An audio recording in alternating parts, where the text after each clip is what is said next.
નમસ્કાર. નિર્માણ ન્યૂઝની વિશેષ રજૂઆત ટુ ધ પોઈન્ટ કાર્યક્રમ સાથે હું છું યજ્ઞ ત્રિવેદી.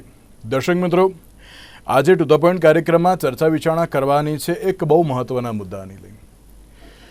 પ્લેન દુર્ઘટના કે જે અમદાવાદમાં બનવા પામી, જેમાં ખૂબ જ મોટી સંખ્યામાં જે જાનહાનિ પણ જોવા મળી. જાનહાનિની સાથે સાથે એક માનસિક અસર પણ અત્યારે તો દરેક લોકોને જોવા મળી. પ્લેન દુર્ઘટના બાદ ઘણા બધા લોકો ફિયર સાયકોસિસનો જે ભોગ પણ બન્યા હોય તે પરિસ્થિતિ પણ સામે આવી. ઘણા લોકો અત્યારે હાલ જો ફ્રિકવન્ટલી જે ફ્લાયર છે કે જે ખૂબ જ મોટી સંખ્યામાં અત્યારે હાલ તો હવાઈ જે યાત્રાનો અત્યારે હાલ તો ઉપયોગ કરતા હોય છે, કે જે લોકો અત્યારે ક્યાંક એક એવા ટ્રોમામાં છે કે જો અમે અત્યારે કોઈ પણ જગ્યાએ જઈશું બહાર, જો અમારી સાથે આવી દુર્ઘટના બની તો શું? આ જ પ્રકારની પરિસ્થિતિ ક્યાંક ભૂકંપ વખતે પણ જોવા મળતી હોય છે. કચ્છમાં જે ભૂકંપ આવ્યો, ત્યારબાદ જે જાપાનમાં જે ભૂકંપ આવ્યો, ઘણી બધી જગ્યાએ લોકોને એક અંદરથી ડર આવી જતો હોય છે કે આ ભૂકંપ આવશે, હું ક્યાંક અત્યારે તો મરી જઈશ તો શું? કાર એક્સિડન્ટની બાબત હોય, ટ્રેન દુર્ઘટના હોય કે પછી અન્ય કોઈ પણ અત્યારે તો પરિસ્થિતિ સામે આવતી હોય, તેમાં દરેક લોકોને અંદરથી એક ડર હોય છે અને તે ડર બહાર કાઢવો એ ઘણો જરૂરી પણ હોય છે. પણ ક્યાંક એ નીકળી શકતો નથી, કહી શકતા નથી. કાઉન્સેલિંગ તેમનું કરવામાં આવતું હોય છે, ગ્રીફ કાઉન્સેલિંગની ઘણી બધી જરૂર હોય છે, લિસનિંગ પ્રોસેસની પણ એક જરૂર હોય છે, પરંતુ તે લોકો જઈ શકતા નથી અથવા તો તે બાબતને અત્યારે તો માની શકતા નથી કે ના અત્યારે આવું પણ હોઈ શકે એમ.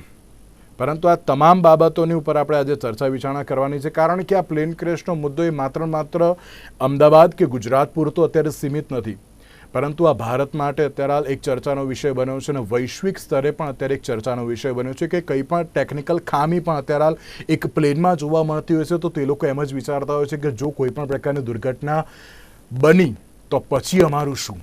એ પ્રકારનું અત્યારે ક્યાંક પહેલેથી જ તે લોકો વિચારી લેતા હોય છે. ત્યારે આ તમામ મુદ્દાઓ પર આપણે ચર્ચા વિચારણા કરવી છે.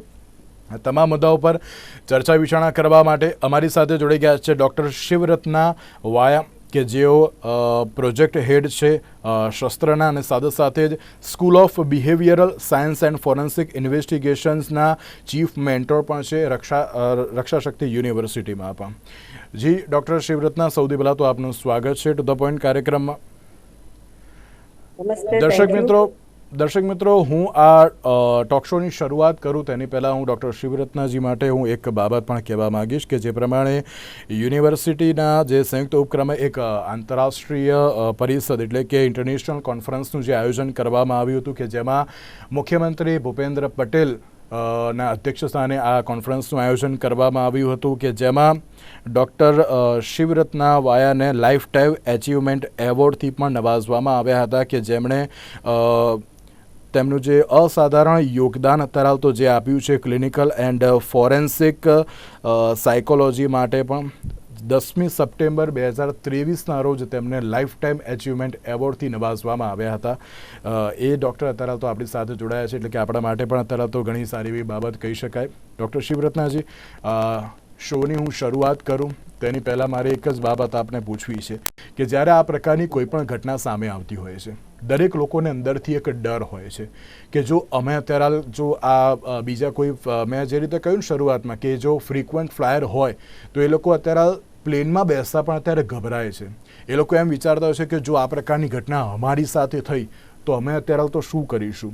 અને એમ કહેવાય ને કે જ્યારે આ પ્રકારની ઘટનાઓ જે બધી બનતી રહેતી હોય છે કે જેમાં ઇમોશનલ ટ્રોમા પણ અત્યારે તો એક જોવા મળતો હોય છે અને ગ્રીફ પ્રેક્ટિસિંગની પણ અત્યારે તો બાબત સામે આવતી હોય છે. તો આ પ્રકારની કેવા કેસ સામે આવતા હોય છે ને એ લોકોને અત્યારે તો કયા પ્રકારની તકલીફો જોવા મળતી હોય છે? તમે જેમ કહ્યું એમ આવી રીતે જે મનમાં ભય ઉત્પન્ન થવાના કારણ એ છે કે જે વસ્તુ અનપ્રિપેર્ડ હોય, જ્યારે અમે માનસિક રીતે તૈયારી ના હોય અને અચિંતું કંઈક આવું બનાવ બની જાય, એ એકદમ મનની સ્તરે શોકિંગ હોય છે. એટલે મન એ વસ્તુને સ્વીકારવા તૈયાર નથી હોતું અને એકદમ અચિંતું બની જાય અને ઇન્સ્ટન્ટેનિયસલી એને સમય પણ મળે નહીં કે ગ્રહણ કરવી સમજવી અને સ્વીકારવી એ દરમિયાનમાં ઘણું બધું પતી ગયેલા જ હોય છે. એમને ખાસ સગા સંબંધી, ખાસ દોસ્તાર અને ખાસ પરિજનો ખોવાઈ ગયેલા હોય ત્યારે એકદમ શરીર અને મન એકદમ નમ થઈ જાય, એટલે એકદમ સુન થઈ જાય અને કોઈ વસ્તુ ઉતરે નહીં, જેથી mind is in a state of shock. જે શોકમાં રહેતું મન અને એકદમ સુન થયેલા શરીરમાં ગ્રહણ કરતા વધારે નેગેટિવ વસ્તુ, જેમ ભય હોય યા ગભરામણ હોય યા ફોબિયા હોય યા કંઈક આવાજ સાંભળીને, પ્લેનની આવાજ સાંભળીને પણ કે એકદમ ધબકારા વધી જવાનું, એ બધું થાય છે અને એ સ્વાભાવિક છે. કેમ કે એમાં ધીમે ધીમે જ્યાં સુધી મન એ વસ્તુ જે બનેલી રિયાલિટી વસ્તુ, આંખો જોઈ રહી વસ્તુ, મનને સ્વીકારવું પડે. મન સ્વીકાર્યા પછી એ શરીરમાં જે શૂનપન થયું છે એમાં એને ઉતારવું પડે. ત્યારે જઈને એ અંતર્મનથી જે ભય ઉત્પન્ન થઈ રહી છે એની નિદાન થઈ શકે. એટલે મોટી કારણ એ જ છે કે the shock experienced by the mind and the numbness or સુનપન એક્સપિરિયન્સ્ડ બાય ધ બોડી. બે એકદમ સંતુલન ખોવાઈ જાય છે. એટલે બે શરીર અને મનની જે સંતુલન બની રહેવું જોઈએ એમાં અચિંતું you are thrown off track, suddenly you are thrown out, અને એમાં રિકવર થવામાં સમય લાગે છે. બિલકુલ. મેડમ, એક બીજો મહત્વનો સવાલ એ પણ કે જ્યારે હમ. ટ્રોમા અને શોક હેન્ડલિંગમાં અત્યારે તો કેવા પ્રકારનો અત્યાર સુધીની પરિસ્થિતિ જોવા મળતી હોય છે અને તેમને હેન્ડલ કેવી રીતે કરવામાં આવતા હોય છે? જો એ સૌથી પહેલી જરૂરિયાત છે કે એમને શરીર અને મન બંને એક સાથે સંતુલનમાં કામ કરે એ પ્રમાણેની એમની એક નાનકડી, જો બહુ લાંબી ચોડી કંઈક એક્સરસાઇઝ કહો, યોગા કહો, એ બધું કરવાનું કહો ને તો મન એમાં ધ્યાન જાય જ નહીં. કેમ કે મનના લગાતાર એની એ જ વિચારો આવે, એની એ જ દૃશ્યો દેખાતો રહે.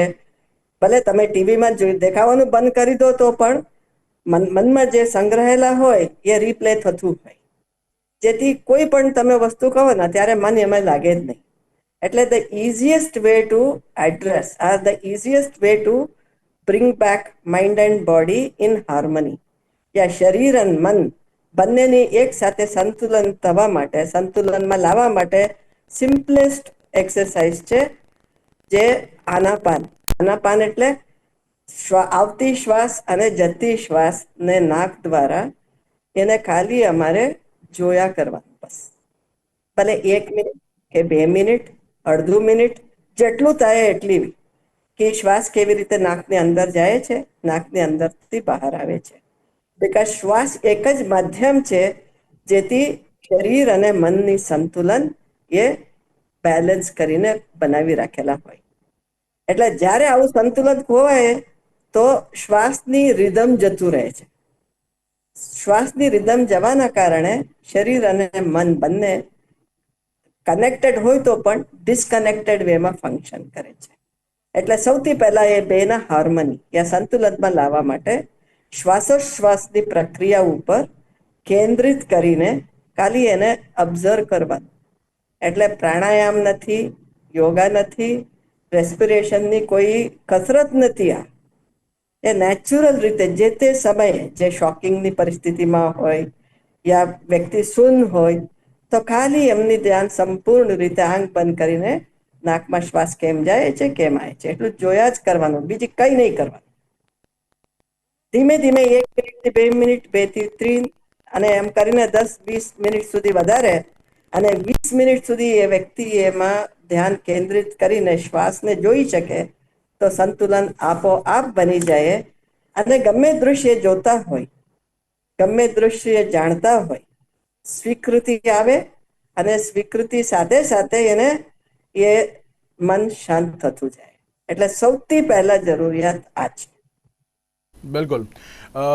મેડમ, જે પ્રમાણે રાષ્ટ્રીય રક્ષા યુનિવર્સિટી પણ અત્યારે હાલ તો આ જે ઘટના જે બની ત્યારબાદ કોઈ પણ વ્યક્તિને જો ડર હોય કે પછી આ દુર્ઘટનાથી પ્રભાવિત થયેલા પણ વ્યક્તિઓ હોય તેમની સાથે પણ અત્યારે હાલ તો જે મળીને ક્યાંક કાઉન્સિલિંગ પણ અત્યારે હાલ તો જે કરતા હોય છે, તો આ દુઃખ આઘાત અને જે સંભવિત જે માનસિક બીમારીની વાત એટલે કે પીટીએસડી પણ હોય કે પછી ડિપ્રેશનની પણ જે બાબત સામે આવતી હોય છે, એ જે તમામ જે બાબતો અત્યારે હાલ જોવા મળતી હોય છે કે જેમાં અત્યારે હાલ તો એમ કહેવાય ને કે કયા કયા વિશિષ્ટ મૂલ્યાંકનના સાધનોનો અત્યારે હાલ તો ઉપયોગ કરવામાં આવતો, એટલે કે સ્પેસિફિક એસેસમેન્ટ ટૂલ્સ અત્યારે હાલ તો કયા હોય છે અને કઈ કઈ ટેકનિક્સ પણ અત્યારે હાલ તો જોવા મળતી હોય છે તેના માટે સ્પેસિફિક?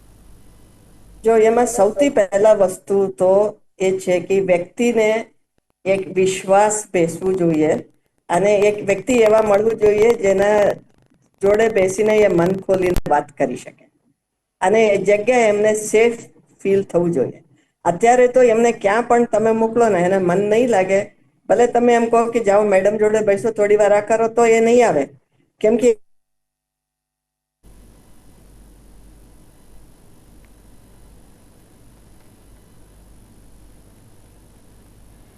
બિલકુલ, અને એક બાજુ જે રીતે ક્યાંક સવાલ પણ અત્યારે હાલ એ પ્રમાણેનો જોવા મળતો હોય છે કે ક્યાંક અત્યારે જી મેડમ કન્ટિન્યુ, જી મેડમ કન્ટિન્યુ. વારે ઘડી મને એ દૃશ્યો દેખાય છે, યા એવા વિચારો આવે છે, મારે ઊંઘ બંધ થઈ ગયા છે, ભૂખ લાગતી નથી, એ બધું જે શારીરિક અને બિહેવિયર સિમ્ટમ દેખાવાનું ચાલુ થાય એટલે ટેલિફોનિકલી પણ કોન્ટેક્ટ કરીને સંપર્ક કરીને સોલ્યુશન માંગે તો સૌથી પહેલા આપણે એ માઇન્ડ બોડી અલાઇનમેન્ટ લાવવા માટેની એ આનાપાન એક ટેકનિક જ શીખડાવીએ છીએ. પછી એમને ધીમે ધીમે જાત પર વિશ્વાસ બેસે, હા મારા મન થોડું શાંત થતું જાય છે. પછી એમને થેરેપિસ્ટ ઉપર વિશ્વાસ બેસે કે હા આના જોડે જવાથી મારે કંઈક સોલ્યુશન મળે અને એના પછી રેપો બિલ્ડિંગ આવે, ધીમે ધીમે રેપો થાય અને વ્યક્તિ પોતે ખોલીને વાત કરી શકે ત્યાં સુધી અમારે ખાલી રાહ જોવાનું હોય. ત્યાં સુધી ખાલી આ કસરત કરતા આ પ્રેક્ટિસ જ કરાવવાનું હોય, જ્યાં શરીર શૂનપણથી બહાર આવે અને મન એકદમ શાંતિની અનુભવ કરે અને શરીર અને મન એકબીજાની સંતુલનમાં રહે. પછી એ બીજી વિચારે કે હવે મારે પ્લેનમાં જવું નથી જવું, અવાજ સાંભળીને મને શું થાય, મને ગભરામણ કેમ થાય છે, યા મારે બીક કેમ લાગે છે, એ બધું નેક્સ્ટ સ્ટેપ. એટલે આપણે એક સેન્ટર જે અમે ચાલુ કર્યું છે, સાયકોસોશિયલ કેર સેન્ટર, આપણા હોસ્પિટલ ફોર મેન્ટલ હેલ્થમાં છે અમારા પૂરા સાયકોસોશિયલ કેર સેન્ટર, આરઆરયુ સાયકોસોશિયલ કેર સેન્ટર. ત્યાં અમારા પ્રોફેશનલ ક્લિનિકલ સાયકોલોજીસ્ટ છે, ફોરેન્સિક સાયકોલોજીસ્ટ છે, ટ્રેનીઝ છે, બધા અવેલેબલ છે પૂરા રાઉન્ડ ધ ક્લોક. તો જે કોઈ આપણે ટેલિફોન નંબર્સ પણ હેલ્પલાઇન તરીકે શેર કરેલા છે, એટલે ફિઝિકલી ના આવી શકે તો ફોન પર પણ સંપર્ક કરીને વાત કરી શકે, ભાઈ મને આવું કંઈક ડિસ્ટ્રેસ થઈ રહ્યું છે, can you help me please. અને ઓન ધ સ્પોટ આપણે ઓનલાઈન એમને આટલું શીખડાવીએ ને એમને ધીમે ધીમે વિશ્વાસ બેસે તો નહીં તો ક્યાં કંઈક સૂજે નહીં તો એમને ખ્યાલ આવે કે લે આ ફોન કરો, હું કઈ વાત કરું. And that is how slowly they develop confidence. અને એના પછી કાઉન્સિલિંગની પ્રશ્ન આવે. કાઉન્સિલિંગ જરૂરિયાત છે એવું વ્યક્તિને મહેસૂસ થવું જોઈએ, કેમ કે સૌથી પહેલા એમને ખોયેલા પરિજનો બાબતે, એની પરિવાર બાબતે, વેર વિખારી ગયેલા એની ઘર બાબતે એને પ્રિઓક્યુપેશન હોય તો એ સમયે કોઈ પણ કાઉન્સિલિંગ દિમાગમાં ઉતરવું સહેલું નથી. સૌથી પહેલા વ્યક્તિને પોતાની સાથે સમજોતા કરવી પડે, પોતાના શરીર અને મન એ ક્રાઇસિસને હેન્ડલ કરવા માટે સક્ષમ થવું પડે, જેના માટે એ બહુ અત્યંત અગત્યના પ્રક્રિયા છે. જેથી વ્યક્તિ જાત સાથે શરીર અને મનની સંતુલન બેલેન્સ કરી લે પછી એ કાઉન્સિલિંગ માટે આવે અને કાઉન્સિલિંગ ચાલુ થાય. મેડમ, જે રીતે તમે કાઉન્સિલિંગની વાત કરી, હા. જે શોર્ટ ટર્મ અત્યારે હાલ તો એ કાઉન્સિલિંગ હોય છે, તો શું એ શોર્ટ ટર્મ હા. કાઉન્સિલિંગ અત્યારે હાલ તો મદદરૂપ થાય છે ખરી? એ થોડા સમય માટે એને સપોર્ટ લાગે, સારું લાગે, પણ જે હું તમને વાત કરી ને કે એ જે બેનિફિટ એને જે થવું જોઈએ કે એનાથી કદાચ એ બીજું ઓપન અપ થાય અને બીજી કઈ જે એને સમસ્યા લાગતું હોય યા જે એને હેન્ડલ નથી થઈ શકતું હોય, ઇમોશનલી જે એને શેર કરવાની વિચારો હોય એ વાત કરે પણ એ જેટલું વાત કરે એટલું કેથાર્સિસ તરીકે મનથી બહાર નીકળી જાય, પણ એનાથી એને પાછું મનને અને શરીરને સંતુલનમાં તો લાવવું પડે ને. જો વ્યક્તિ ખોવાઈ ગઈ છે, પાછા આવવાના નથી. વ્યક્તિની લોસને લીધે જે એને ગ્રીફ, જે દુઃખ થાય છે, એ દુઃખથી બહાર આવવા માટે સાથે સાથે થેરાપ્યુટિકલી શરીર અને મનને સાથે લાવવાની પ્રક્રિયા પણ ચાલુ. એન્ડ જ્યારે લોંગ ટર્મની વાત કરીએ આપણે, તો લોંગ ટર્મ સોલ્યુશન માટે આપના દ્વારા તરલ તો એમ કહેવાય ને કે કોઈ પણ પ્રકારના જે ઉકેલો તરલ પ્રોવાઈડ કરવામાં આવે છે કે શું લોંગ ટર્મ માટે? બધી જો 1 મહિના સુધી જે ચાલતું હોય ને, એ instantaneous on the spot short term symptoms હોય, 1 મહિના સુધી ચાલે તો આપણે એને બીમારી યા માનસિક તરીકે ગણીએ જ નહીં. It's a natural spontaneous response to a unprepared calamity. બરોબર, ભલે અર્થક્વેક હોય કે પ્લેન એક્સિડન્ટ હોય, દેટ ઇઝ એને અમે ડિઝાસ્ટર કહીએ. બરોબર, એટલે 1 મહિના સુધી ધીમે ધીમે સિમ્ટમ ઓછું થઈ જાય તો શરીર અને મન હાર્મનીમાં આવી જાય અને એ નેગેટિવ સિમ્ટમ ઓછું થતું જાય.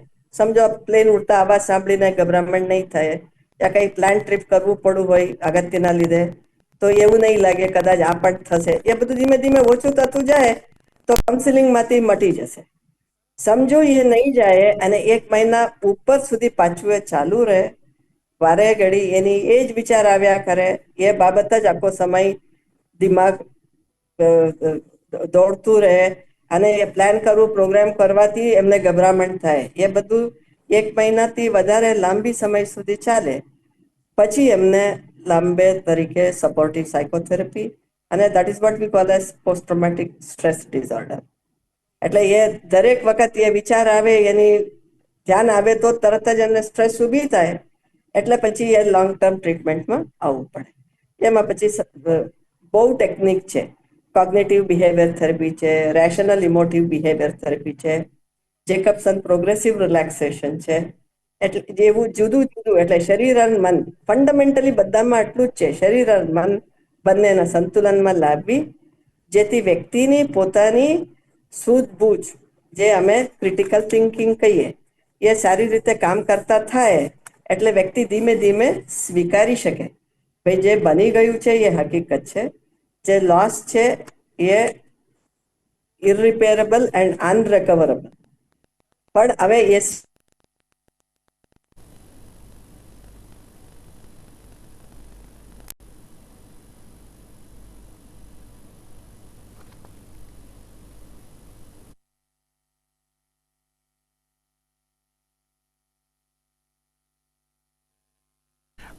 મેમ એક સવાલ એ પણ આપને કે જ્યારે આ પ્રકારની જે પરિસ્થિતિ સામે આવતી હોય છે અને એમાં પણ જો જોવા જઈએ તો તમે તમારા તરફ તો કાઉન્સિલિંગ દરમિયાન જે ઇનકોર્પોરેટ કલ્ચરલ સેન્સિટિવિટી અત્યારે તો જે જોવા મળતી હોય છે and awareness in to your counselling approach considering the diverse background and beliefs of affected individuals, so તમે તેના માટે પણ શું કહેશો? જો ગમે કલ્ચરલ બેકગ્રાઉન્ડમાં આવતા હોય ને વ્યક્તિ, તો પણ વ્યક્તિની લાગણી જે હોય, ભાવ જો હોય, બુદ્ધિ જો હોય, એ ભાવ એન્ડ બુદ્ધિ એક સાથે એમની કલ્ચર પ્રમાણે જ કામ કરતું હોય. બરોબર, તો ભલે તમે ગમે કલ્ચરથી આવતા હોય, લાગણી તો બધાને એક સરખા હોય. એ લાગણી કેટલું ઉત્પન્ન થાય, કેટલું ડૂબોવે અને એ કેમ હેન્ડલ કરે, એની કોપિંગ સ્કિલ એ શું ડેવલપ કરે, એ કલ્ચર પ્રમાણે બદલાય. બટ લાગણી તો લાગણી જ છે, એ બધાને એક સરખા એક સમાન જ. પણ એમ કહેવાય ને મેડમ કે જ્યારે આ પ્રકારની પરિસ્થિતિ બનતી હોય ને તો ત્યારે અમુક એક આમ હાવ અત્યારે તો આવી જતો હોય છે કે ભાઈ હવે અમે શું કરીશું, હવે શું થશે અમારું, હવે અમે આગળ કેવી રીતે વધીશું. તો કોમ્પ્લિકેટેડ અત્યારે ગ્રીફના જોખમોને આપ કેવી રીતે અત્યારે તો ઓળખો છો ને સાથે સાથે તેના માટે અત્યારે તો કેવા પ્રકારની ટ્રીટમેન્ટ પણ અત્યારે હોવી બહુ જરૂરી છે અને આપ કઈ ટ્રીટમેન્ટ તેના માટે પણ આપી રહ્યા છો? સૌથી પહેલા સવાલ તો વ્યક્તિ જેને ખબર પડે ભાઈ એના પરિજન એની વ્યક્તિની લોસ થઈ ગઈ છે, સૌથી પહેલા વ્યક્તિ માટેના દુઃખ તો છે, પણ કારણ કઈ કારણ? કેમ કે એ વ્યક્તિ કાલથી મને જોવા નહીં મળે. મારા હૂંફ મને જે એના લીધે લાગણી હૂંફ મળતું હતું એ બંધ થઈ ગઈ. એટલે એની એબ્સેન્સ જે એને અનુભૂતિ પર મહેસૂસ થાય એના લીધે એ ખાલી પણ કોણ ભરે? એ જગ્યાની ખાલી પણ ભરવા કોઈ નથી, એટલે એ બધું અનુભવે છે ડિસ્ટ્રેસ. ભલે દુઃખ હોય કે એ બધું હોય, પણ એ દરમિયાનમાં એટલે તો સમાજ કે સંબંધીઓ યા સામાજિક સોશિયલ કોન્ટેક્ટ ફ્રેન્ડ્સ એ બધા એ ધીમે ધીમે ધીમે એ ગેપને ભરતા જાય, જેના લીધે વ્યક્તિ ધીમે ધીમે ધીમે એ શોખથી બહાર આવે અને એ ઇમોશનલી રીવાયરિંગ કરે પોતાનું. અને બરોબર. મેડમ, નાનપણમાં જો આ પ્રકારની તરાલ પરિસ્થિતિ જોઈ હોય, લાઈક જે તરાલ પ્લેન ક્રેશની જે ઘટના આવી, નાનપણમાં કોઈ એક છોકરાએ તરાલ તો જોઈ લીધી, ત્યારથી એને ક્યાંક માનસિક અસર થઈ અને મોટો થઈને તે થોડીક વધારે પડતી પણ થાય, તો શું આપણે તેને પણ દૂર કરી શકાય છે? તેના માટે પણ અત્યારે તો કોઈ પણ પ્રકારની ટ્રીટમેન્ટ હોઈ શકે છે? 100%, 100%, 100%. જો જે વ્યક્તિને પણ લાગણી હોય એવા વ્યક્તિ ગમે વ્યક્તિને ગમે ત્યારે પણ એમના ઈચ્છા પ્રમાણે એ બદલી શકે, એ તો હકીકત છે. ક્યાંક લોકો એમ પણ મેડમ વિચારતા હોય છે કે આ પ્રકારની ઘટનાથી હું માત્ર હું પ્લેન ક્રેશની વાત નથી કરતો, હું દરેક ઘટનાઓને અત્યારે તો હું આવરી લઉં છું કે જેમાં પછી ટ્રેન એક્સિડન્ટ પણ અત્યારે આવી જતું હોય છે, અર્થક્વેકની પણ આપણે વાત કરી, ઇવન જે ફ્લડ આવતું હોય છે તો તે વખતે પણ ઘણી કપરી પરિસ્થિતિ સર્જાતી હોય છે. એ સમયે દરેક વ્યક્તિએ પોતાનો એક માઇન્ડસેટ અત્યારે તો રાખવો બહુ જરૂરી છે. હા, આપણે સમજી શકીએ છીએ કે ઇમોશનલ અને સેન્સિટિવ પર્સન હોય તો એ લોકો ક્યાંક આ બધી બાબતોને એટલું બધું જલ્દીથી કેપ્ચર કરી શકતા નથી, તો તેમણે પણ અત્યારે તો કેવી રીતનું બનવું બહુ જરૂરી છે કે આગામી સમયમાં તેમને અત્યારે તો કોઈ પણ પ્રકારના કોન્ફ્લિક્ટ્સનો સામનો કરવાનો વારો ન આવે. યા તો જો એટલે તો કહું છું, હું અર્થક્વેકની સમયમાં પણ જોઈ લીધું છે, જે કદાચ દૂર દૂર સુધી કોઈ પડોશીને અમે જાણ્યા નહીં, ઓળખ્યા નહીં હોય, જોયું નહીં હોય, તો એ રોજે સાંજે રસ્તા ઉપર પસાર થતા દરેક વ્યક્તિનું એક જ ઇન્ટરેસ્ટ હતું, પહેલા ઘરમાં લાઈટ ચાલે છે કે નહીં.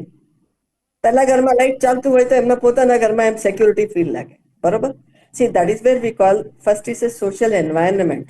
તમારા પરિસરના આસપાસ પરિસર કેટલું નોર્મલ વહેલું રિટર્ન થાય એટલી વ્યક્તિ પોતે પણ પર્સનલી રિટર્ન થઈ શકે. તો એ બધું તો એકબીજાને વાત કરીને કમ્યુનિકેટિંગ કરીને કરવાની વસ્તુ નથી. ઓટોમેટિકલી અર્થક્વેકની સમયમાં એવું હતું, પડોશીની ઘરમાં લાઈટ જોયું એટલે તમને હાલ લાગે હાશ કોઈ છે. જ્યાં જ્યાં રોજ સવાર સાંજે કોઈને કોઈ મળતા નથી, કોઈને કોઈ કઈ મદદ નથી કરતા, યા માંગે સિવાય કોઈ કોઈને જોડે ટાઈમે નથી હોતો. પણ this is what is known as security, feeling secured, safe environment. અને એ થતા સાથે પછી ઇવન સામાન્ય રીતે પણ બહાર નીકળો એટલે બચેલા બે ચાર એકબીજાના મોઢું જોવો તો કેમ છો, શું છે, એ તો કહીએ જ છે ને. બિલકુલ સાચી વાત છે. અને ક્રાશની બહાનામાં હું ગમે જગ્યાએ જાઉં છું, જોઉં છું, ગમે રોતા હોય, ખાલી ખભા પર એક હાથ મૂકો, એ કે સારું થઈ જશે, એટલામાં જ માણસ તમારા જોડે જોડાઈ જાય છે. એમ તમારે આપણે જો શોર્ટમાં કેવું હોય તો આપણે એમ પણ કહી શકીએ ને કે communication is the best key. Yes, કાશી આપણે એમ સમજીએ છીએ કે અમે નથી કમ્યુનિકેટ કરતા, આમ છતાં પણ વર્બલી નોન વર્બલી, ઈશારાથી, ભાવથી, બુદ્ધિથી, દૃષ્ટિથી અમે સળંગ કન્ટિન્યુઅસલી કમ્યુનિકેટ કરી જ રહ્યા હોય છે.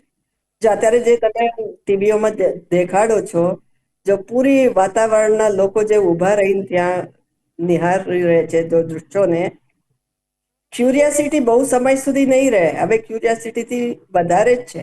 એ લોકો પણ દુઃખી છે, એ લોકોના ભાવ પર તમને ખ્યાલ આવે છે, એ બધા પણ દુઃખની અનુભવ કરી રહ્યા છે, એ લોકોને પણ બધાને ડિસ્ટ્રેસ થઈ રહે છે, એ લોકો સાથે સાથે જ છે એમના દુઃખમાં. એ તો સ્પષ્ટ કમ્યુનિકેશન પરિજનોને પણ થઈ જાય છે, ભાઈ લોકો પણ એમના જોડે જ છે. જી બિલકુલ બિલકુલ. અને very important, that is what is known as social emotional support of the culture. Point. અને એનાથી પણ એમને હૂંફ લાગે, ભાઈ બધા ત્યાં ઉભા રહેલા જે જોવા માટે કે આ દૃષ્ટિ નિહારી રહ્યા, nobody is there enjoying that whole પરિસ્થિતિ. કોઈ દુઃખી હોય, કોઈ રડતા હોય કે કોઈ એકદમ મું લટકાયેલા જ ઉભા હોય, રાઈટ. એટલે યુ કેન ઓબ્ઝર્વ એન્ડ એ એમને ખ્યાલ આવી જાય કે મારી જોડે બધા સમાજ છે, આટલા લોકો મારા ભાગી છે. એ બિલકુલ. તો 100% બિલકુલ બિલકુલ સાચી વાત છે. અને જે પ્રમાણે મેડમ રાષ્ટ્રીય રક્ષા યુનિવર્સિટીને આપ જે પ્રમાણે અત્યારે તો જે એક પહેલ એક શરૂ કરી છે, દરેક લોકોની જોડે અત્યારે તો વાતચીત કરો છો અને દરેક એમ કહે ને કે કોઈ પણ પ્રકારના ટ્રોમામાંથી અત્યારે બહાર પણ તમે લાવવાનું એક જે પ્રયત્ન કરો, ચોક્કસથી એક સરાહનીય કામગીરી આપના દ્વારા અત્યારે તો જોવા મળી રહી છે. પણ લાસ્ટ એન્ડ ફાઇનલ એક મેસેજ આપના તરફથી એ દરેક લોકોને આપ શું આપવા માંગશો? મારી તરફથી એટલું જ મેસેજ આપવાની છે, જો અમે Gujarat state legal service authority સાથે જોડાઈને તમામ પ્રિઝનમાં પણ અમે એ કામગીરી ચાલુ કરી છે, જ્યાં સાયકોસોશિયલ કેર સેન્ટર અમે સેટઅપ કરેલા છે. એ બરોડામાં, રાજકોટ, સુરત અને અમદાવાદ ચારેય જગ્યા છે. એટલે અમારા ચારેય જગ્યા મેન્ટલ હેલ્થ પ્રોફેશનલ્સ ફરજ બજાવી રહ્યા છે. હવે આવા પરિસ્થિતિમાં કેટલા બધા રિલેટિવ સુરતના હોય, બરોડાના હોય કે રાજકોટના હોય, જેના રિલેટિવ લંડનમાં હોય, આ અત્યારના ઇન્સિડન્ટમાં એના રિલેટિવ કે મેં પરમ દિવસે ટીવીમાં સાંભળ્યું કે એક કોઈ લંડનમાં છે, એમના પડોશી છે વડોદરાથી, એમને વિક્ટીમને ઓળખવા માટે આવ્યા હતા. એવા બધાને પણ મદદની જરૂર હોય, એટલે ત્યારે એવી રીતે એ લોકોને સાયકોલોજીકલ ઇમોશનલ સપોર્ટ જરૂર હોય તો અમારે ચારેય સેન્ટરોમાં છે. આમાં state legal service authority Shahibaug છે ને, ત્યાં પણ સંગીની વિક્ટિમોલોજી માટેનું એક સેન્ટર ચાલુ કર્યું છે, એમાં પણ અમે સર્વિસ આપીએ છીએ. એટલે ત્યાં પણ તમે ગમે લોકો ગમે સમયે કોન્ટેક્ટ કરશે તો 100% the mental health professionals of RRU are dedicated and devoted for the alleviating the suffering of human being, maybe whatever may be. એટલે તમે ગમે કારણસર તમે દુઃખી હોય, એ દુઃખ દૂર કરવા માટેના જ પ્રયાસ છે RRUના માનસિક સ્વાસ્થ્ય કેન્દ્ર તરફથી આટલું કાર્યક્રમ ચાલી રહ્યા છે. બિલકુલ બિલકુલ બિલકુલ. અને ખૂબ જ સરસ અત્યારે હાલ પહેલ તો કરવામાં આવી છે. અને મેડમ આપ અમારી સાથે જોડાયા, તમામ પ્રકારની વિગતો આપી, તમે જે સમજાવ્યું તેના માટે આપનો ખૂબ ખૂબ આભાર. Thank you so much. અમને એક તક આપ્યું અને બધાને એ મેસેજ પહોંચે. આજે 1 મહિના માટે નથી, 12 મહિના ગમે ત્યારે કોઈ પણ વિક્ટીમ હોય, એમની સગા સંબંધી હોય, રિશ્તેદાર હોય, એમની ચાહતા વ્યક્તિ હોય, જેને એમ લાગે ભાઈ મને આ સર્વિસની જરૂર છે, ટેલિફોનિકલી કોન્ટેક્ટ કરીને, સમય લઈને, ફિઝિકલી ત્યાં સાયકોસોશિયલ કેર સેન્ટર્સમાં મળી શકશે. RRUમાં આવીએ તો અહીંયા પણ મળે. બંને નહીં થાય તો we feasibly also allot online sessions, જેથી વર્ચ્યુઅલી સર્વિસ બધાને મળવું જોઈએ. મૂળ હેતુ એટલો જ છે. બિલકુલ બિલકુલ જેથી આટલી મેસેજ એ લોકોને મળે, we are ready to provide all service.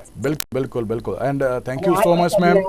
ખૂબ ખૂબ આભાર એના માટે. જી આપનો પણ ખૂબ ખૂબ આભાર અમારી સાથે ચર્ચા વિચારણામાં જોડાવા માટે. તો દર્શક મિત્રો, ફરી એકવાર હું એક જ બાબત કહેવા માગું છું કે કોઈ પણ બાબત હોય, વાત કરી લેવી એ બહુ જરૂરી હોય છે. કમ્યુનિકેશન ઇઝ ધ બેસ્ટ કે એ દરેક લોકોએ સમજવું પણ બહુ જરૂરી છે. તો દર્શક મિત્રો, આજના વિશેષ કાર્યક્રમમાં મને આપશો રજા. નમસ્કાર.